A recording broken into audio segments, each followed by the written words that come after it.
जय जगन्नाथ, जय जय जगन्नाथ। आसंतु श्री जगन्नाथ दिव्य चेतना को घरे घरे पूरे पूरे पहुंचे देकरी समग्र विश्व मानव जातिर कल्याण निमत्ते जगन्नाथ महाप्रभुकर दिव्य चेतना किभली भाव सहायता प्रदान करुछि समग्र विश्ववासी को आमे अवगत करैबा।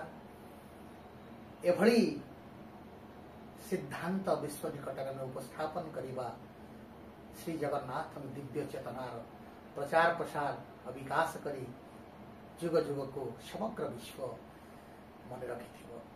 सेठी पाई वैदिक प्रागवैतिहासिक जुगरु जेहेतु जगन्नाथ विराजमान करिछन्ति, सच्चिदानंद परम प्रेममय सृष्टिकर्ता स्वयं जगन्नाथ श्रीक्षेत्र धामरे उत्कल भूखंडरे पदार्पण करिछन्ति। सेठी पाई जेमती भारत वर्षर चारि धाम रही सेमती उत्कलर मध्य चारि धाम रही आमे समस्ते अवगत हेबा दरकार। से चतुर्धा मूर्तिंकर विग्रहर स्वरूप चारोटी क्षेत्र श्रीक्षेत्र रही जहाको ओडिशार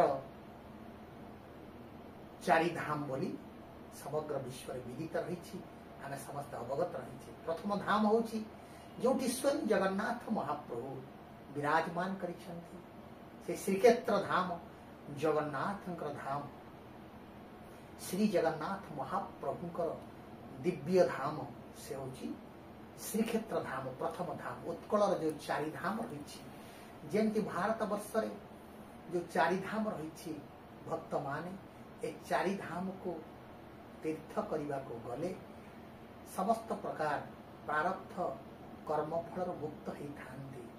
सेमती समग्र विश्वर श्रद्धालु माने भक्त माने सनातन प्रेमी माने धर्म अर्जन करने मोक्ष लाभ करने परमेश्वर प्रभु जगन्नाथ सानिध्य लाभ करने ए ओडिशा भूखंड को धाई आसी था। ए ओडिशा रे मध्य चारि धाम रही जो धाम को दर्शन कले जो धाम रे आमे तार साहचर्य लाभ कले जो धामर सानिध्य लाभ कले जीवर कोटि प्रारब्ध जन्मर कर्मफल मनीष मुक्त होता एवं आनंदमय मनीषर हृदय आनंदमय परिणत हो जाए। सच्चिदानंद आशीर्वाद मिलता है। मैं आपण मान को कही प्रथम धाम होची श्री जगन्नाथ धाम और द्वितीय धाम होची जगन्नाथंकर बड़ भाई बलदेव जो विराजमान कर कंदरासुर को मारिकी से तीर्थर नाम से क्षेत्र नाम केन्द्रापड़ा देथिले जोठी तांकर पत्नी तुलसी नामकरण अनुसार बलदेव जी महाराज जेतेबेले कंदरासुर को निहत करिकी केन्द्रापड़ा विराजमान कले तांकर धर्मपत्नी तुलसी सहित से केन्द्रापड़ा को बलदेव जी क्षेत्र बा बड़ भाई क्षेत्र कहा जाए। तृतीय क्षेत्र होची जगत जननी परम वंदनीय क्षेत्र जहाँ होची आपणकर महालक्ष्मी क्षेत्र। महालक्ष्मी होचंती सुदर्शनंकर प्रतिनिधित्व करिथांती कारण जदिओ श्रीमंदिर चतुर्धा मूर्ति रे महालक्ष्मी नहांती भगिनी सुभद्रा रही तेणु ओडिशार जाजपुर क्षेत्र को बिरजा क्षेत्र को बैतरणी धाम को सुभद्रा क्षेत्र नामकरण करा जायछि।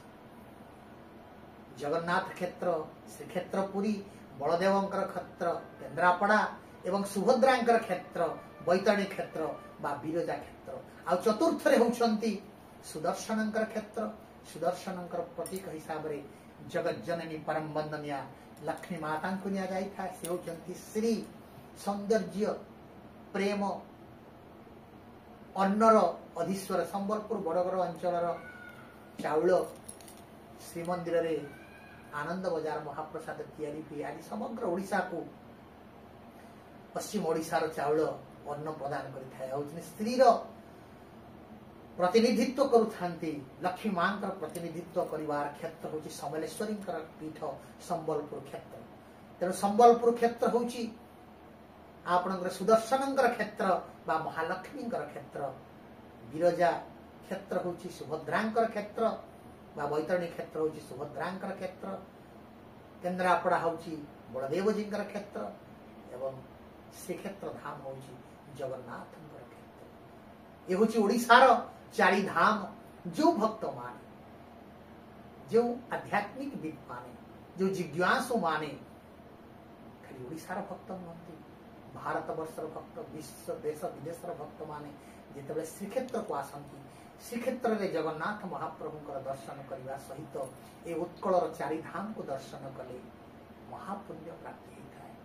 आपनकर बैतरणी रे महानदी रे गंगा प्रवाहित होता गंगा जिते धरावतरण करते से गुप्त कुंभ मेला आज भी चली जमती मुझे 21टी जगार गरुड़ जिते बड़े अमृत नहीं वैकुंठ को जाऊे पक्षीराज हेले भी तो पक्षी ना से एभली भाव से अमृत भांड को नौथिले ए धरा पृष्ठ 7टी जगार छिटिकी चहलिकी अमृत पड़े